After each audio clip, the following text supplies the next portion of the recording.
ये आज ग्वालियर में ही नहीं, केवल सामने ग्वालियर का इतना पुराना सुंदर किला दिख रहा है, लेकिन हमारे पीछे जो दिख रही है ये सुवर्ण रेखा जैसे सुंदर नाम की एक नदी, जो किसी हनुमान बांध के यहाँ से आती होगी, पर ग्वालियर में 100-125 किलोमीटर जब बहती है तो क्या ग्वालियर शहर के निगम की, अधिकारियों की और जनता की ये कोशिश है कि इसको बचाए।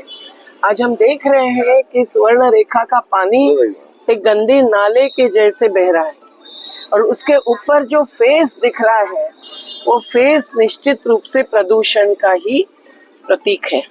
और ये प्रदूषण किस चीज से आया है, ये सोचने की बात है। ये जो तटबंध बनाते हैं नदी के किनारे, इससे क्या होता है ये किसी को समझना है तो बिहार जाना जरूरी है।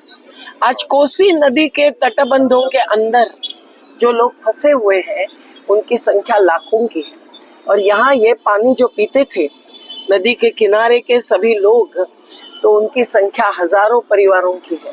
पर ये कैसे हुआ, ये सवाल है। ये बांधना नदी को, और नदी के नीचे से सुएज लाइन, ये तो बिल्कुल ही मंजूर नहीं है, कभी भी नहीं हो सकता है। नदी को तो निर्मल और अविरल बहते देना चाहिए। उसके बदले में ये अभी एलिवेटेड कॉरिडोर, अभी ये मिट्टी क्या नदी में नहीं बहती होगी बारिश में? यहाँ की पुरानी बस्ती, पीढ़ियों से पुरानी, इनका भी तो घर था नदी के किनारे, इसलिए विश्वजीत रतोनिया जी भी आवाज उठा रहे हैं। पर इन सब का नदी एक पेयजल का जो आधार था वो आधार ही आज बर्बाद हुआ है। और इसके पहले, कोई भी प्रोजेक्ट करने के पहले 75 करोड़ का पेड़ लगाने का प्रोजेक्ट, सैकड़ों करोड़ का बांधने का प्रोजेक्ट, आजकल रिवर फ्रंट प्रोजेक्ट भी सब जगह होता है। एक रिवर फ्रंट प्रोजेक्ट साबरमती से, गुजरात से शुरू हुआ। हाई कोर्ट के जजमेंट्स देखिए आप, कितना तमाचा मारा है सरकार को, क्योंकि ऐसा कोई भी प्रोजेक्ट अगर प्राकृतिक रूप से बहने वाली, अपने शरीर में जो धमनियां होती है उस प्रकार से प्राकृतिक व्यवस्था की धमनी होती है हर नदी, वो छोटी हो या बड़ी हो।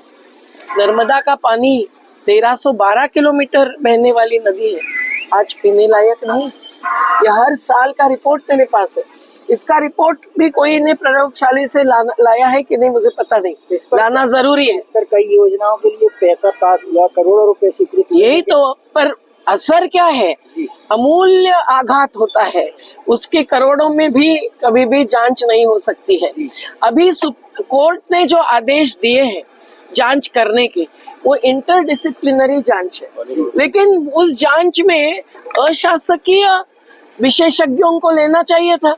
अपने देश भर नदी के एक्सपर्ट्स, उत्तराखंड से लेकर आसाम से लेकर ब्रह्मपुत्रा से लेकर कावेरी तक के हैं, तो वो ले सकते थे, पर वो नहीं लेना भी गलत है। और जनता की सुनवाई होनी चाहिए। नदी घाटी के लोगों का पहला अधिकार रहता है, जिनको अपन रिवराइन कम्युनिटीज कहते हैं, उनकी सुनवाई नहीं हुई है अभी तक कमेटी में, तो कमेटी का रिपोर्ट भी क्या निष्पक्ष आएगा, क्या सही में धरातल की जांच के आधार पर आएगा, ये सवाल है। पर कोर्ट ने अच्छा हुआ है कि कोई दखल ली, जनप्रतिनिधियों ने दखल लेनी चाहिए, जनता ने दखल लेनी चाहिए। बुद्धिजीवी, श्रमजीवी दोनों पर आघात होता है। पानी पीते हैं सभी, हवा अशुद्ध होती है तो सभी कोरोना से बीमार पड़ते हैं। और आज ये जो कार्य चल रहा है, हम देख रहे हैं कि हम मिट्टी डाल रहे हैं, पर ये पूरा ये किस लिए चल रहा है? क्या राजवाड़ा दिखाने के लिए चल रहा है या किस लिए चल रहा है, ये सवाल है। तो पर्यटन के नाम पर भी आज नदियां बर्बाद होती है। फॉरेस्ट डिपार्टमेंट भी किस प्रकार के पेड़ लगाते हैं, क्या नीम के और विविध स्थानीय प्रजातियों के पेड़ लगाते हैं, 75 करोड़ रुपया किस पर खर्च करते हैं, इसकी भी जांच होनी चाहिए। और आज वहां बांध के पास ही जो रुकावट की गई है, तो ये बांध के कारण नदी का बहना ही बंद हो गया है, तो नदी का रूपांतर एक नाले में हो गया। ऐसा शहर की कई नदियां मैं बता सकती हूँ। आप अड़ियार देखो तमिलनाडु की, या मीठी नदी देखो मुंबई की, और उसका पूरा असर उस नदी घाटी की जनता भुगतती है। तो ये बिना प्लानिंग की सब कुछ कर रहा है। बिल्कुल बिल्कुल, इसका पर्यावरणीय असर और सामाजिक असर ये गिना नहीं जाता। आर्थिक ही लाभ हानि की केवल जांच होती है, ये बिल्कुल गलत है। इसलिए सुवर्ण रेखा, अगर सही में सुवर्ण रेखा रखनी है, उसको काली रेखा नहीं बनाने देना है, तो इस पर पूरी जांच होनी चाहिए और निर्णय होना चाहिए। और सुएज लाइन तो बदलने का निर्णय हो चुका है, उसके लिए भी करोड़ों रुपए दिए हैं, ऐसा मैंने सुना। लेकिन वो सब अभी नदी के नीचे से निकालना, ये भी एक बड़ी चुनौती है, क्योंकि उसमें सुएज बहता है, वो सुएज नदी के पानी में भी आता ही होगा। तो ये बहुत ही भयंकर आघात है, एक चुनौती है मध्य प्रदेश शासन को और न्यायालय को। हमारा ऐलान है कि वो इस नदी की पूरी दखल ले जाए। 100 किलोमीटर की नदी शुद्ध रखना क्या दिक्कत है? बिल्कुल रख सकते हैं। नहीं तो नमामि देवी नर्मदे, नमामि देवी गंगे, इस पर बड़े बड़े करोड़ों के रिसर्च प्रोजेक्ट्स सरकार ने दिए हैं, आपको पता नहीं होगा। पर उससे क्या गंगा भी प्रदूषण से बची है? क्या अनुभव आया जब कुंभ मेला हुआ? तब क्या आता है अनुभव जब सिंहस्थ होता है तो क्षिप्रा नदी का भी, महाकाल के किनारे का? तो ये सब सोचना चाहिए। हर नदी को प्राकृतिक रूप से अविरल और निर्मल बहते देना, ये आज हमारा कर्तव्य है। नहीं तो पानी पर ही तीसरा युद्ध होगा विश्व का।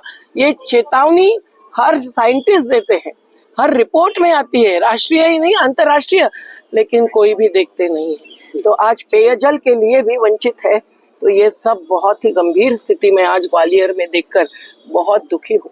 मुझे उत्तराखंड के कवि की कविता याद आती है, पर्वत की चिट्ठी ले आना तू सागर की ओर, नदी तू बहते रहना, नदी तू बहती रहना।